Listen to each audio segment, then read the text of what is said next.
and then you're gonna see it, and then Hey, press the Paul, play. hey, we are live. Okay.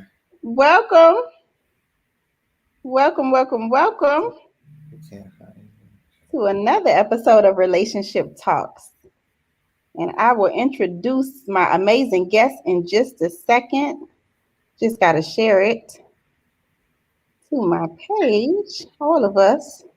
Hello, everyone. All Good evening. Devin, you a newcomer, right? You see, I'm a regular.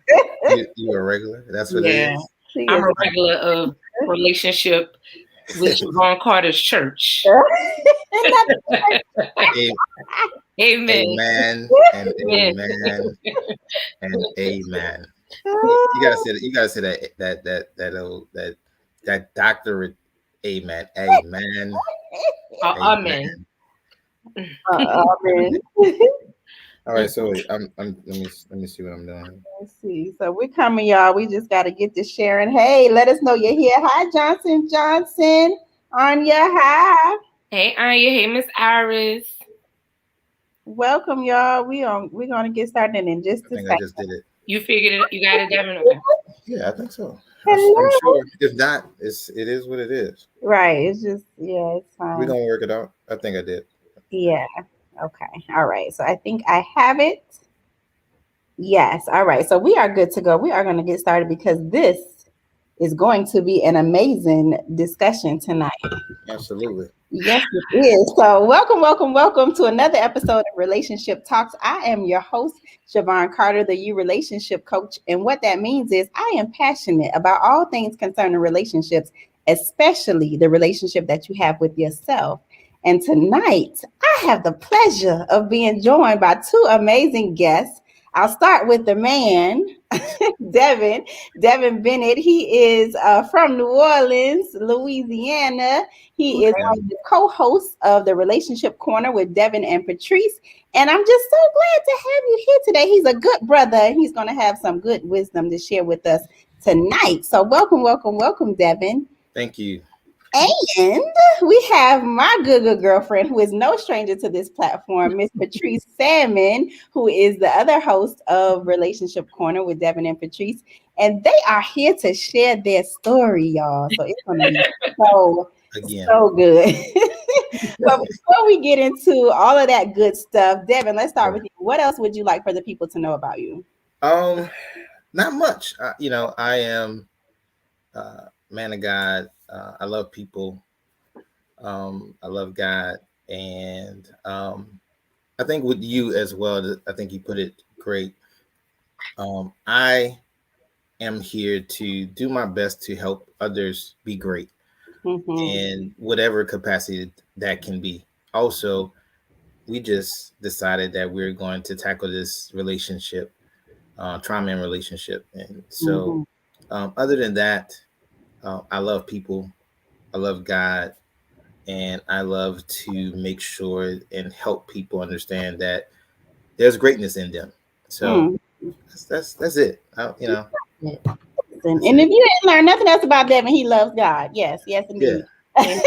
Patrice, tell the people a little bit more about you. Hello, everyone. I am Patrice. Like Siobhan said, I am not a stranger to her platform. I thank you for giving us the opportunity to come on and share and talk about all things relationships. I got started about a year ago, just blogging and talking about it. I really need to blog some more, dedicate time to it a little bit more. But I have been chatting. I have been doing some different things. Those of you that don't know me, I am born and raised from New Orleans. I've been living in the DMV area for half of my life, for almost 17 years now. I am a single mom of two beautiful boys, young boys. And, me and my friend Devin, you all learn more about us. He approached me about doing chats together. And here we are. So I'm grateful that he even thought enough of me to want me to be his co-host. So let's get started. And and we'll talk about how you could find us and stuff later. So yeah, we're gonna get into all that good stuff. And so we have some hellos in the chat. Sanithia says, "Hey, Patrice from Siobhan's scenario post." Hey, Sanithia said he love God. Yes, he do. Yes, he does. So it's beautiful. So I wanted to have this conversation tonight. We're talking about healing from teenage heartbreak. And I wanted to have this conversation after hearing Devin and Patrice share their story. And you will find out as they share more of their story. But they were high school sweethearts back in the day. They are just friends now. No, they are not together. They are not getting back together. So don't ask that question. Ain't right. Because we get that a lot, right? People can be platonic. Men and women can have platonic friendship. Yeah. So let's put that out there. And Devin is single, just in case y'all, So, very. Single. So I just want y'all. He gonna let me be in his wedding when he get married. That's what he said. Absolutely not.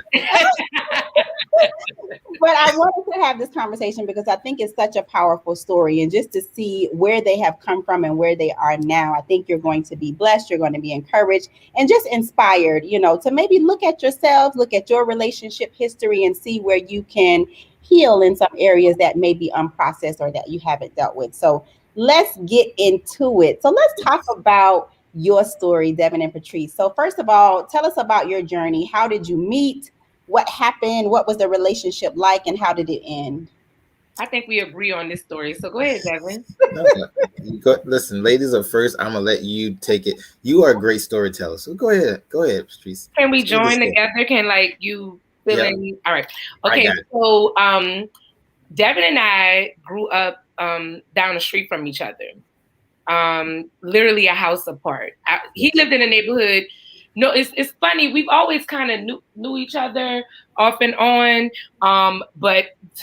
Okay, so one summer when I was starting high school is when I actually really met Devin, and he was in high school too. So we kind of call ourselves falling in love, and that's how we met. We met one summer. I don't remember. It had to be 1996, maybe. Yeah, summer of 96. Oh, that's when I graduated from high school. Look at you. So I think that's about right. Summer of 96. And we went on to date all through high school, and matter of fact, all through college. Okay. So it was about 8 or so years that we dated, and it was really tumultuous, foolish, insane, you name it. We toxic. Went through it, and it was toxic before we even knew what toxic was. But I mean, it wasn't all bad. We had some good times, but it left some of the things that we experienced left not permanent scars, but impactful scars that I just recently have really, really started to heal from, and the same thing for him. Am I and I think that, to add to what you were saying, that it kind of shaped our thought process, shaped how we made decisions moving forward from the trauma that was created in the relationship with each other. And it spilled over into our, young adult, I don't want to say adult, young adult lives, because I think now more than ever, we are starting to find that there are different levels to adulting. Before we get into that, before we get into that, I want to unpack some of the stuff before we lead them into that direction, because that's a whole nother area that I think is going to be very important to talk about. But I want to take them on the journey of where you started and then what it was like and how you ended up to that point, to know that there were some things that you needed to deal with in your adult life. So what are some issues that you saw back then? I guess looking back then, what are some things, if you had to categorize them, that you dealt with in your teenage love years? Like if you had to just name topics, some things that you dealt with during that time. Cheating? I was gonna say infidelity. It's cheating. Okay. So cheating was the crux of it. Yeah.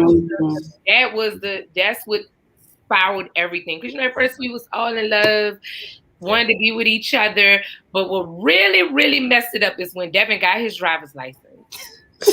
Truth be told, that's when all hell broke loose. Was it the driver's license? Oh yeah, it was a driver's license because he wanted to drive around, him and his friends. People doing their thing, and just to kind of speed up the process, it was one summer, and so my mom had rules.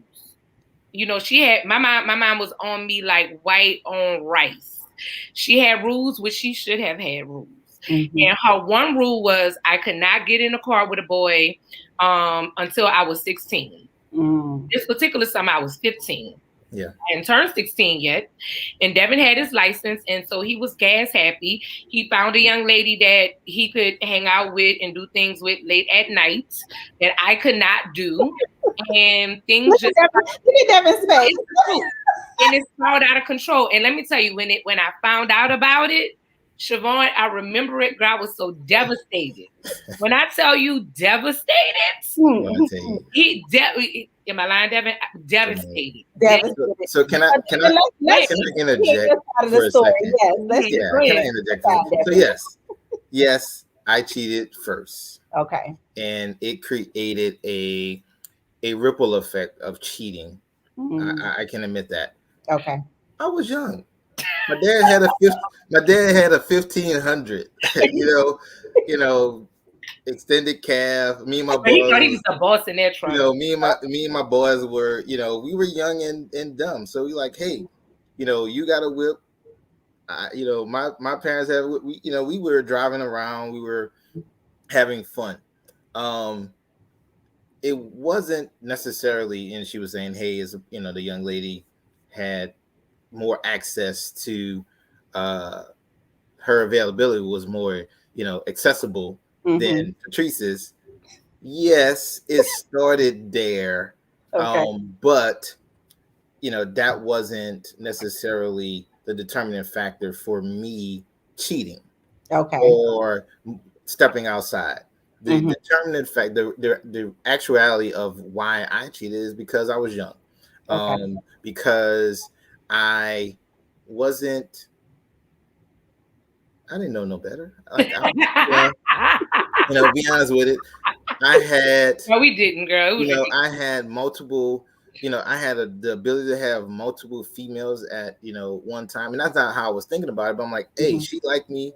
Okay, I got my main piece over here that stay right down the street. But then I got some other ones that's starting to smell me too. So I was okay with that. But at the same time, I understood that there could have been some negative effects of me making that decision. So it wasn't a great. So gentlemen, ladies, whether you are 45, 25, 2015, it was not the wise decision to do because ultimately if you're saying that you're in a committed relationship with someone, they are thinking that you're in a committed relationship with them as well. And when you break that trust, then 9 times out of 10 it's pretty much broken forever. Absolutely. That's not what you want to do.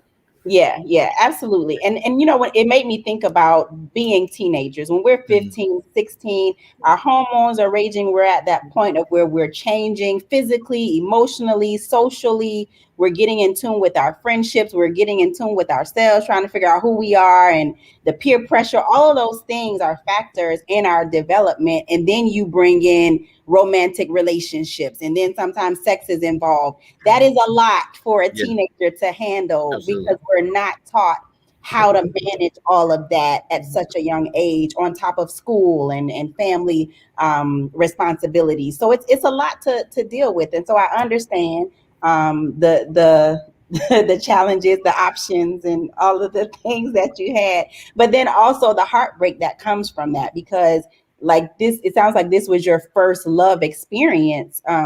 It sounds like for both of you, and then you have infidelity. And then, so what kind of thoughts came up after that, Patrice, for you when you found out? How did you feel about yourself after that? So I didn't realize it then, but what it cultivated was me, because then I had issues with my dad after that. My dad left. Mm-hmm. So it was a whole bunch of stuff going on. And how it impacted me was I felt then that I had to have all of this type of stuff, or I had to have all of these type of qualities to be a more desirable mate. And I mean, it folded into every aspect of my life, my career, relationships. It impacted every part of my decision making, to be honest with you. So with him, then my dad, it just was just a bit of a ripple effect. And I guess sometimes I may it impacted my self-esteem, because it's like, what did she have? Like, so it was that was, it was almost like her access, or what her parents or her mom allowed her to do was better. I was able to provide. And so it just kind of made me feel a little bit less than, even though that wasn't his intent, but that's what but then after that, it made me a little bit savage. Got it. So it turned you into like, okay, well, shoot, I'm gonna go out here and do me. Yeah. And not care. He didn't care about my feelings, or they don't care about my feelings. So I won't care about theirs. And it just creates this, this thought process of revenge, or just trying to get back, when it's really masking your pain. Yeah, pretty much. To process through it. So you two were dating in high school and into college, and then the relationship ends. Where were you relationally in your mind? Like, what was your viewpoint of relationships after you broke up? You go ahead, Devin. So if we're gonna go there, I think that one of the things that I wanted to piggyback on what Patrice was saying is that it was devastating for her. Yeah. And with if we can have this conversation with our younger selves now, I would say that one of the things that we didn't do enough of in expressing how we felt is communicate that enough, and effectively. Right. So moving into the back and forth, because we were back and forth. So we were in a relationship, out of relationship, in a relationship, out of relationship, messing with this person, messing with, and so much stuff happened in between that. And I think for both of us, it became exhausting. And I'm like, you know what? And it became not only exhausting, but it also became something that was just another thing. We, for me, and I can speak for me, it wasn't sacred anymore.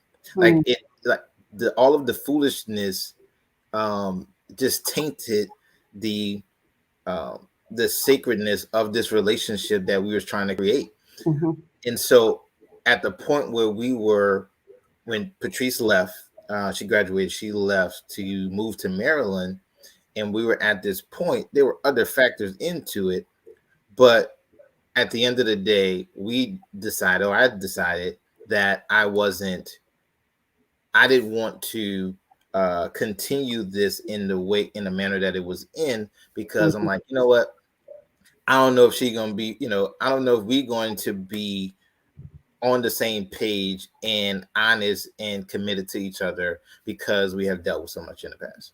Yeah, because that's a lot to try to build from when the foundation is so rocky. It's a back and forth. It's not stable. Trust breakdowns, communication breakdowns. There's a lot that's going on. And so it would take a lot to build from that space without trying to reset and just start all over or take a break or whatever. And so it sounds like you all chose to end the relationship. And so after it ended, did you find yourself, because you were with each other for so long, did you find yourself looking for certain qualities or characteristics in the next person that each other had, or did you want to just start out over and just try to find the opposite of who you were? So like for me, I was trying to find the opposite. I just didn't want to feel the lack of security or not feeling pretty enough. So I gravitated almost to the first person that made me feel this sense of security. Because it's like, I didn't have the security from Devin. I didn't have the security from my dad, like somebody who just was all about me. All about me. It wasn't about nobody else, would defend me against their mama, they friends, and so, and not taking stock into other qualities, because that's where I was depleted. That's where I lacked. And that, so not saying that Devin doesn't have any other great qualities, because he does. It's just the pain and all the back and forth was just so much. I was trying to find. It's not that I wasn't trying to find him. I just didn't want that feeling anymore. Yeah. And I would say, I guess I would give a similar answer. I was not trying to. First of all, I wasn't trying to deal with no more NOLA girls. Honestly. What you say about NOLA girls? Listen, you see that face right there? That's it. So I was like, don't let him finish. Let him carry on, because there's gonna be some other note you want to get jumped. Right. Listen, in comments, I'm being honest about where I was at that particular time. So most of the girls I started dating after Patrice and Crystal, because well, you said her name. Then so after I was dating Patrice and the other young lady, I started to date outside of everyone I was dating in college. Pretty much was not from New Orleans. And I'm like, okay, I this is New Orleans women. Listen, if you speak to a NOLA, if you speak to a brother from New Orleans, we love the complexity of our women from New Orleans. There's something about it that's just different, right? Okay. And we gravitate towards that, and we love that. And so while I was dating others, there were certain things that Patrice had and qualities that she had, and qualities that NOLA girls have that just make you feel at home. Even stuff that they say, I was looking for some of that. Got you. Okay. So as I was looking for some of that, and I know I wasn't getting it, it became a challenge. To really find in search of what I was really looking for. So, so in short, you was looking for me. But you was looking for me, but for somebody from another state. No, you wanted my from New Orleans. No, I wasn't looking for you. I wasn't. All right, carry on. Let me share what Sunithia said. So she said earlier when y'all were talking, she said, I'm still on the fact that they're high school sweethearts and now work together and use their story to help others. I appreciate this level of healing. And then she said, Devin, bruh, Patrice's posture has changed. Because I'm all ears. I'm like, I won't. It did. I hope she saw how. I'm ready. What we talking about? He said he cleaned it up. He said, I thought it was good. All the sisters he had from New Orleans and his aunt, boy. He didn't say what you thought he was gonna say. No, she did. I didn't. But I already knew that. So right. It's a certain quality, a certain thing that NOLA women have that you just can't find anywhere else. So he was looking for that. Yeah. Absolutely. So you all have kind of talked about it, but I want you to expound on it a little bit more. What emotional baggage did you walk away with from the relationship that you had with each other? Like, what are some things that you recognize as you move forward? Because both of you have been married before and you're now both divorced. What are some things that you noticed that you carried into relationships moving forward? Yes, please. Trust. Trust is a really big thing. So I lack trust. I feel that every time, especially, I always think my first thing, if a guy is doing something, he's cheating. I've had to work on that a lot. Yeah. A lot. Yeah. Yeah, I have to work that because everybody's not cheating. They're not. Be busy. One of the things too, that trust, the whole trust, not being so guarded, being open with my feelings and not, trying always worrying about being hurt, and knowing my worth, knowing that I'm good enough, and accepting who I am and what I bring to the table, and if a man doesn't like it, if I'm not his cup of tea, being okay with that. Right. So that has been, and actually Devin actually helped me to work through that. That's how we started actually talking about relationship stuff. So before we get into that, I would say trust and loyalty is two things that I was looking for, and also to what Patrice was saying, she it wasn't about her being enough because she was, and we had to get to the point to be able to have that conversation and communicate that in order for us to get to this point. And we'll talk about that later. I know we're going to talk about that later. But I wanted to say that like when I was talking about communication, us being able to not communicate effectively was a part of the reason why she didn't know that it wasn't about her being enough, because she was enough. And I probably would have chose her over the other ones, but we wasn't in that headspace. We have traumatized each other so much at this point where it was just it wasn't. We wasn't trying to have that conversation. I'm like, nah, whatever. Yeah. Deuces. Right. Yeah. So what did you take away? Like what was your baggage, Devin, that you took, that you noticed started showing up that you were still dealing with in relationships after her? I mean, just looking for loyalty in people, because after I cheated, right? I think we both became serial cheaters in some way, and so, and there was lying, there was a lot of stuff that was going in there. So, just finding someone who I felt that can be loyal, and understanding my worth as well was something that I was looking for. So, and where I didn't have to worry about, okay, she's gonna go and do something else, or go be with somebody else, or say that she's not and she is. Because listen, we got stories for days that can fill up the pages of books. Which we're gonna get to that too. So no, it was more finding someone who, and I think this was for both of us. I think we was looking for a refreshing and a fresh start with someone who was committed and able to be with us, that we didn't have to worry about them stepping out on us. Thanks. Yeah. And what Anya said, she said, after breakups, you have to rebuild your worth, especially if the person cheated. Yeah, absolutely. Absolutely. Because it's something about infidelity. It just really causes a deep breakdown within yourself. You start to question yourself. You doubt yourself. You question your worth. You start, when you do get into a relationship, it's almost like you have this PTSD that you experience, that you don't want to get caught in that type of situation again, because it is devastating, especially when you didn't see it coming.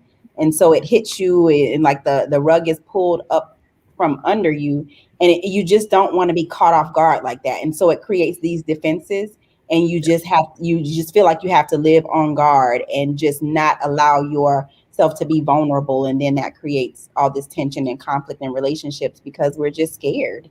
Yeah. And Siobhan, I want to add something. And because I want people to heal and grow from this, because me and Patrice have grown a lot. And our families have been families before we was even thinking about getting together. So we already had a connection. But I want to be clear. We did, we bashed each other a lot of times, whether it's our physical appearance. We said ugly, hurtful things to each other throughout our years. And that traumatized, each other as well. So it wasn't all roses and stuff. It got dirty, right? It really did. So to the individuals who are out there where it gets dirty, and there are names and there's stuff that's been said, we are the product of growing from that, maturing from that, healing from that, and moving forward. So it is possible. Yeah, and so let's talk about that, because listen, let me tell you what. If the relationship was that toxic, right, and it was just so much going on, a lot of people would be like, you know what, I'm leaving that in my past. I don't want to have nothing to do with you. I don't want to deal with you. Stay over there, you and your little family and all of that, because I don't want any dealings with you. So how in the world did we get here? What happened? Because I'm sure there was some feelings toward each other that may have been negative. And if it wasn't, let me know. But it just seems like with that level of toxicity that there had to be some negative emotions towards each other at some point. So how did you get to the point of communicating? Was there ever a point where you weren't communicating, then you started back? And then how in the world did you get here that you are working together and hosting a show? So I would say Devin and I were, I think at the core, we've always been friends. Okay. Because aside from the relationship stuff, there's so many things that we have in common that we like a lot. Mm-hmm. You know, like, you know, diet, food, family, clothing, you know, so outside of that type of stuff, we friends. Mm. Like real talk, we truly are friends. Mm-hmm. We did go through a period after we broke up of not talking. He went on to get married, so did I. And I think what triggered it, maybe my cousin must have saw him, and he was going through some stuff, and we started talking. Mm-hmm. And, you know, I'm trying to save my marriage, and I'm trying to get him to save his too. I'm like, listen, ain't nothing out. I said, you remember that I sent him books? Girl, I'm like, look, we got to get this together. Almost got in trouble. By any means necessary. Read these books. Like, I'm going through therapy. You know, I'm trying to help. I've never even met his ex-wife, but I'm like, listen, I'm praying, I'm fasting.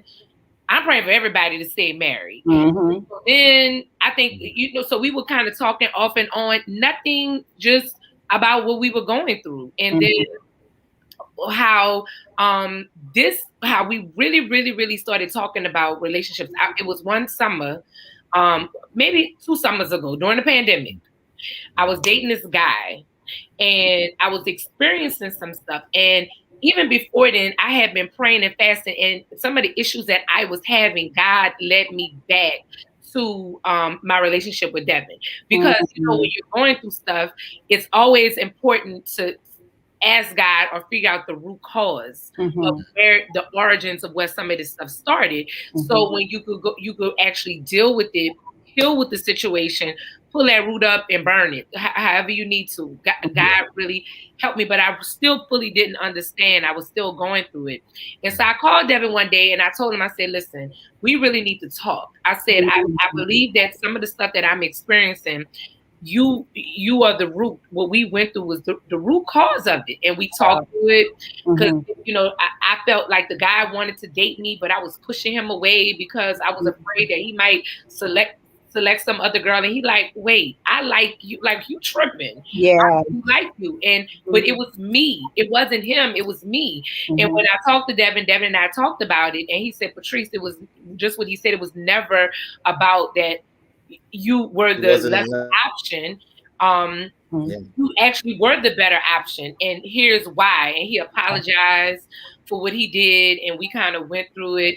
And the sad part about this is, even with him telling me the truth, because I had lived in that lie for like 20 years, I didn't believe him. It's tough. Yeah, and I want to unpack something before you go, Devin, to share what your thought of it is you touched on so many things that I think is key. One, is so important for men and women to self-reflect. Figure out what's going on the inside of you. And that's why I call myself the You relationship coach, because relationships are amazing. But if we don't have a healthy relationship with ourselves, it's going to show up in our relationships with other people. And so we got to be in tune. We are always in a relationship. My therapist says this all the time. We're always in a relationship because we're in a relationship with ourselves. And so we got to work on that and always, you know, maintain that, because when we don't, we start to blame the person. Like, you could have lived your life blaming Devin and your father and any other man that you had a relationship with. But that's not healthy, because you're not growing as a result of that. But what I love and appreciate about your journey is that you looked inside and said, you know what's going on? I see a pattern. Let me confront it. Let me pray. Let me fast. Let me do what I need to do to really get to the root, so that I can uproot it and that it doesn't keep showing up in my life. So I love that. Yeah. Okay. Y'all got me excited. This is my kind of conversation. She still be asking me. I'm still going through it, you know. But now I have something. I understand why. Yeah. You understand why when you start spazzing out, It's like, I could give myself some coping mechanisms Yeah. to, deal with this. So I really appreciate Devin for being who he is, because you can't always have those type of conversations with everybody. And we had a really open and honest dialogue, and he apologized and explained himself. So I'm gonna give him an opportunity to speak on it. Yeah. So, and Siobhan, she still want me to apologize ahead of time. I think Yeah, it's over. apologize right now, Devin. I think it's over. I think it's over now. So, so being at that point, I believe that we always saw the best in each other, right? And we, even through the foolishness, we knew that we wanted what's best for each other, and we didn't really want to hurt each other. But it was like, nah, reaction. Nah, you did this to me, so I'm gonna do it to you, or I'm just gonna do this regardless. But at the end of the day, at our core, like she said, we were friends, and we knew that we wanted what's best for each other. That's dope. And so that never changed throughout the years. And something that I told her years ago, and she's like, I'm starting to get it now. And I said, I sat down with her and I said, this is bigger than us. Not understanding that we would be at this point, but I knew we was going to be at a point where our influence and impact was mattered. And we was going to have to sift through some stuff to get there.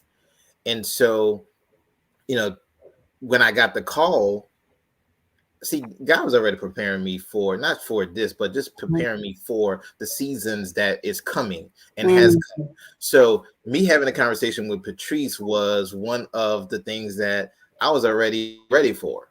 Because I was going to ask you about that. Like, what was the experience like when you got that phone call and she said that she wanted to talk? What space were you in at the time? I mean, I was in a great space. I mean, it didn't, because I, reflect a lot on myself, and I am in the space of helping others and counseling. So it wasn't out of the norm. Okay. And we would communicate from time to time. And so when I got this conversation, when I got this question, I was already ready to answer it. Okay. It wasn't about you. Never was. You were enough. You are enough. And I had to let her know that, because I understood that there was some negative seeds that I sown in her through my actions. And so I had to make sure that I, was the one who planted him, had to take him up, right? Wow. Or do my part of it. Right. All right, Bishop. There's a there's a quote I seen it, if you can, as loud as you disrespect me, I need you to, with that same energy, to be honest and champion your apology. Wow. And so, that's good. If I was going to do this out in the open, if I was going to trash her and make her feel less than in the open, I had to apologize and make her feel more than in the open. And that's with every relationship. That's with every situation. But this was our season. Yeah. This was our time. And I had to, and because it arrived, and I had to make sure I closed this chapter in our lives where she understood that it was never about her, and that she was enough. So not only that she can heal and move on, but I didn't carry that burden of knowing that I affected her in that way, and that was never my intentions. So let me ask you this. I really appreciate your the accountability that you took. Not to say that you were totally responsible for how she felt, but the ownership that you took for the part that you played in it. I really appreciate you for that. Right? It is, right? Just that accountability. What did you have to do to get to that point? Like, what was your process like to see yourself, to face yourself in the mirror, to acknowledge the things that you had done, and then own it and move forward? How did you do that? That's a great question. So God, I'm gonna say that. Okay, all right. So he never took it out of my face. I was just running from acknowledging the hurt that I caused. Mm. So I had to become mature enough to face me in this space, right? And so I'm like, okay, I did it. I did this, and it was not intentional, but I never had the opportunity, or we never had the opportunity to have this conversation. And also, I didn't know that it affected her in the way that it did. Okay. But I understood that it affected us in our lifetime, in our span, in that time, in that season that we were in. So, I had a lot of growing to do in the regards of understanding where God was taking me and what he was the mantle that he was putting me on, and the burden that he was having me to carry. And a part of that, I had to deal with this situation. So there was, and so I'm gonna be transparent, and it's not necessarily attached to this situation, but there is a season when God is sifting you and he puts you out in the wilderness. Man, listen, that can be, starvation, that can be crying, that, he separates you from a lot of things. And during that process, I had to grow. And I grew to a point and I'm not perfect. Right.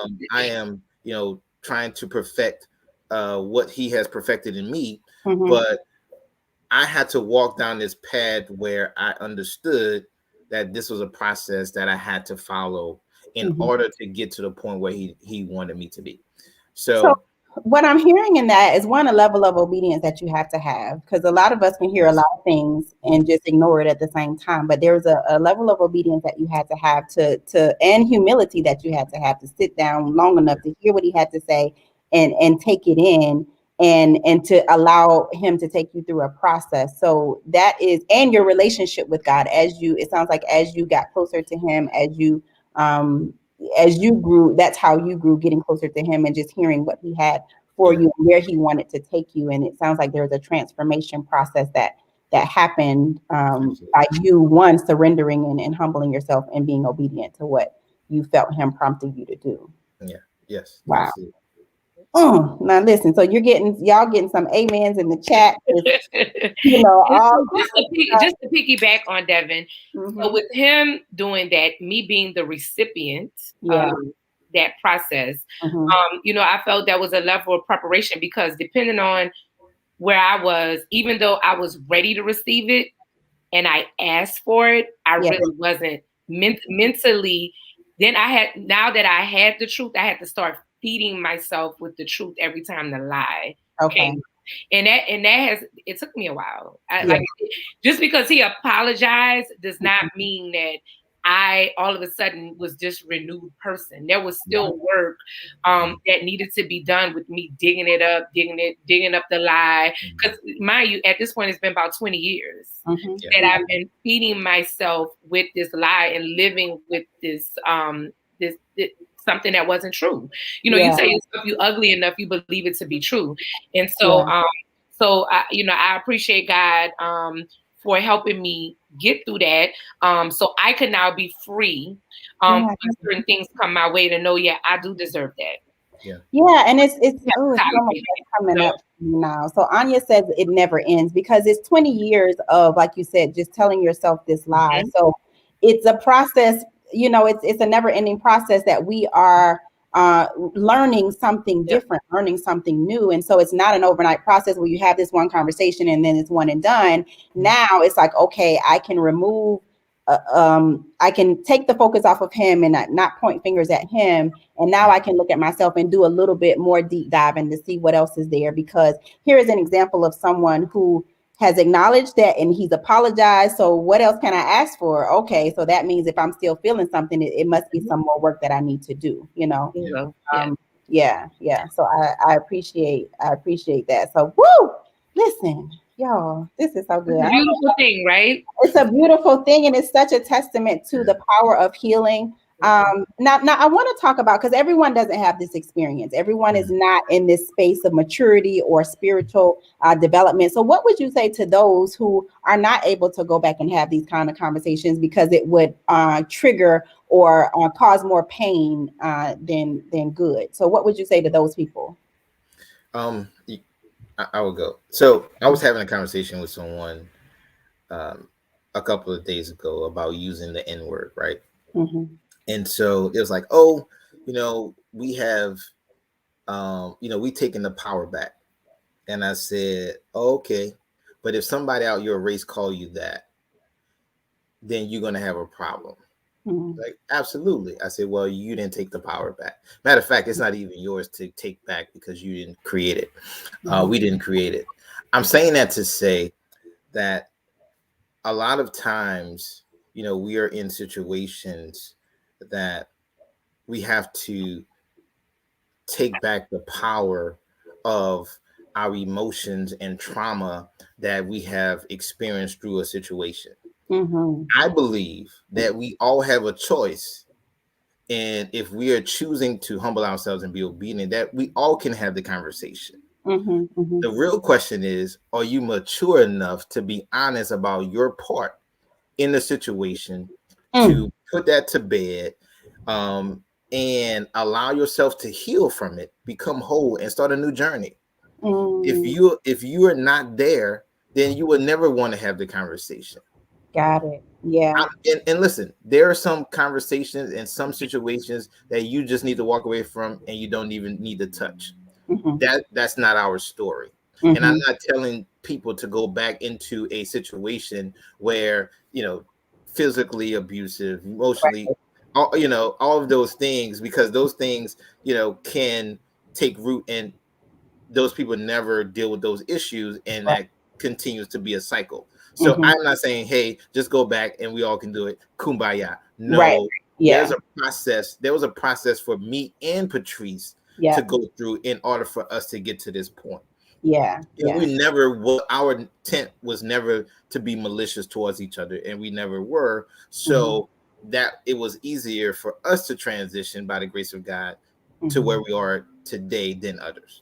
Got it. Got it. Patrice, what about for you? So for those that don't have this opportunity, you have to be tired of feeling the same. When you get tired, you begin to I would suggest begin to envision what it is that you really want to feel. Mm-hmm. So how is it that you truly want to feel? Seek therapy. Mm-hmm. I always say couch time is good for the soul. Yeah. So really, really dig up and have someone to help you get through the process of the healing journey.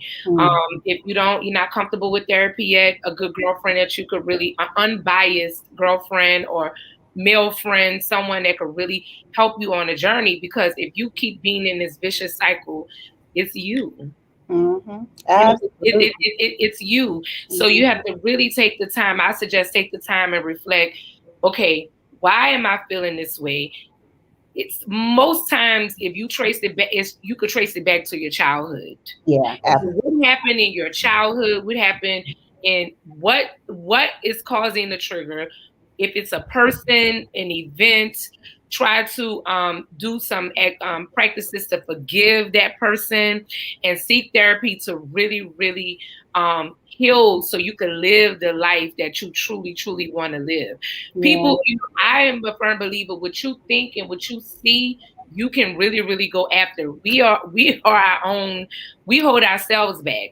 Yeah. So I think it's best to try to do all that you can to stop these repetitive behaviors that are hurtful for you versus sitting there and continue saying, well, this is how I am, but that's not how you want to be. Yeah, that's all good. That's so even good. if you've been able to talk to your dad or your mom or that cousin or that ex-boyfriend, do the work for yourself, because Devin is just one of many boyfriends that I have, and he's probably the only one, and I've been married. That he's probably the only male that I've been that one, maybe another one that I could sit down with and have a fruitful discussion with, mature, because this is not typical. Right. Absolutely. Absolutely. And can I just add something to Siobhan? Yeah. And I want to speak specifically to the brothers out there. Mhm. Going to counseling, getting a therapist is okay for us as brothers, as men, black men to do. It is not taboo. It doesn't make you weak.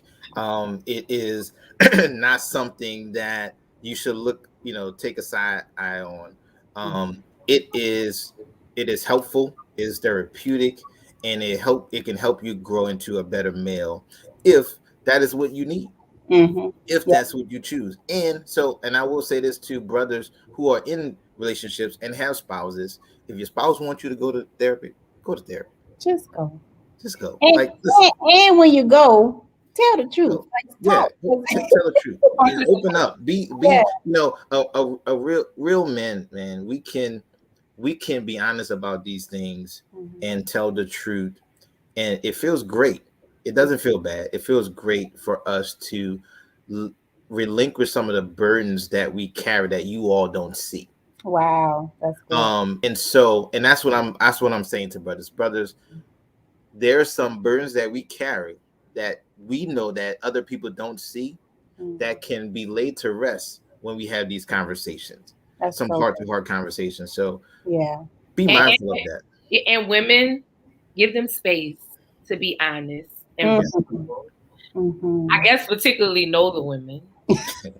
Yeah, you You saw know, that jab. You saw that down jab. a little bit. Let them be vulnerable. Let them have their moment. We don't have to respond to everything they say, Mhm. Yeah. even if we think it's foolish. Yeah.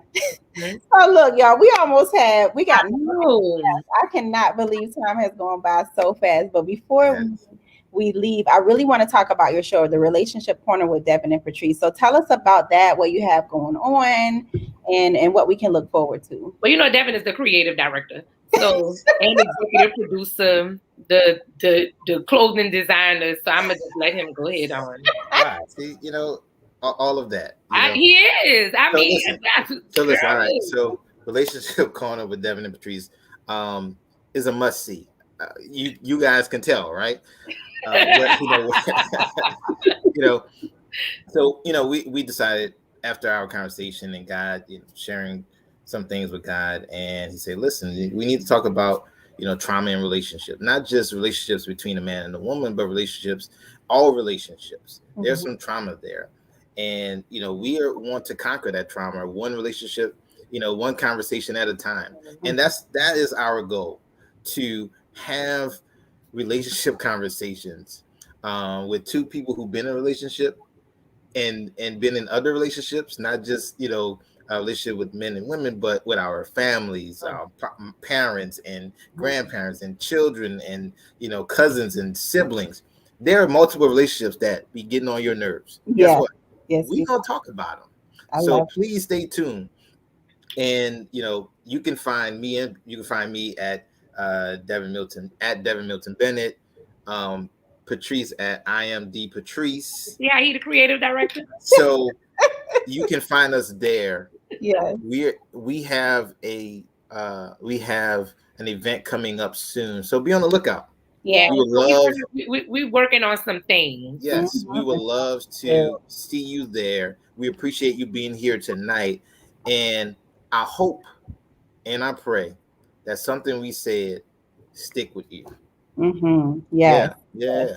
Absolutely. I want to touch on something Reggie said. He said people think we're going to be crazy if we go to therapy. No, they not. That's their business. They don't got to know you going if you don't Right, know. and it's none of So, that business. wait. So let me speak to Reggie right now, because I gotta Mhm. talk to Reggie. Reggie, people already think you crazy. So That part. let's not, and so I'm big about speaking things into existence. Let's stop speaking the wrong stuff.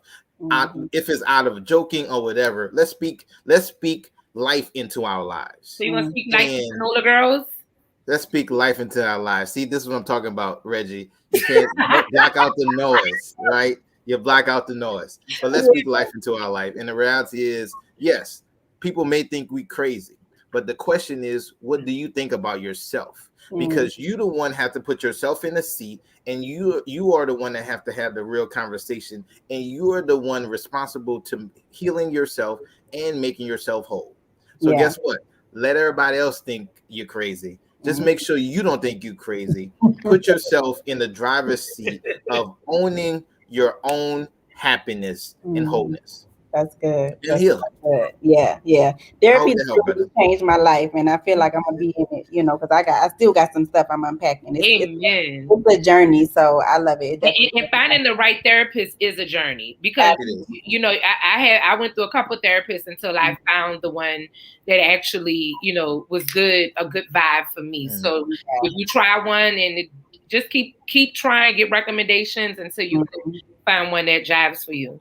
Absolutely. So before we go, we gotta talk about the Dating 101. Oh yes, I love these cards. So yes, the Dating 101 cards, 101 questions and scenarios that are helping to spark meaningful conversations on dates with your friends, with your family. We just want y'all to talk like Devin was talking, effective communication. And so this was created by myself and my good friend Reggie, who, a man and a woman's perspective, so that we can really get people talking, having meaningful conversations, and making informed decisions before you get into these relationships.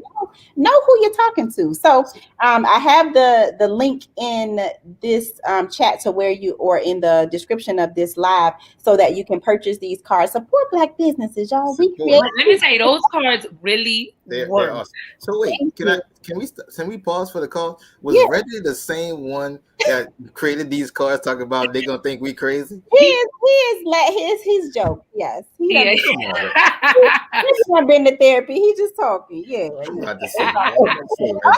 was trying to help the dialogue. It's the comic relief. Yeah. Yes. So I want to do a rapid fire questions before we end tonight. So are y'all ready for rapid fire? Yes, because I love. So we're gonna start with Devin and Patrice, and we're gonna go back and forth. All right. Devin always gotta go first, but go ahead. Oh man. Yeah. Right. Whatever. Go ahead. All right. Are you a cat or dog lover? Dog. Patrice? Dog. Okay. Neither really. Don't tell my son. Don't tell my son. Right. Would you prefer a museum coffee date or a dinner date? For the first date, museum. Okay. No. You say music. Yeah, museum coffee date. Yes. Okay. Oh, is that the same, coffee and museum? Museum coffee date or a dinner date? No, museum coffee date. Okay. All right. When arguing, do you shut down or talk it out?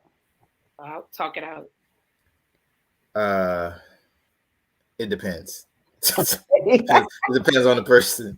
It depends on the person I'm dealing with. Because I can do both. Okay. I can back up and reflect, or we can have the conversation. Got it. So, do you prefer breakfast, lunch, or dinner food? Dinner. I like them all.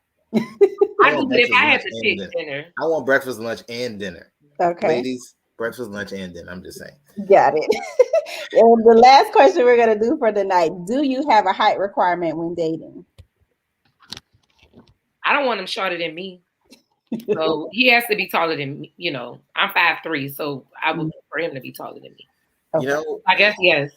5'4", taller. So I don't really, but I do like taller women.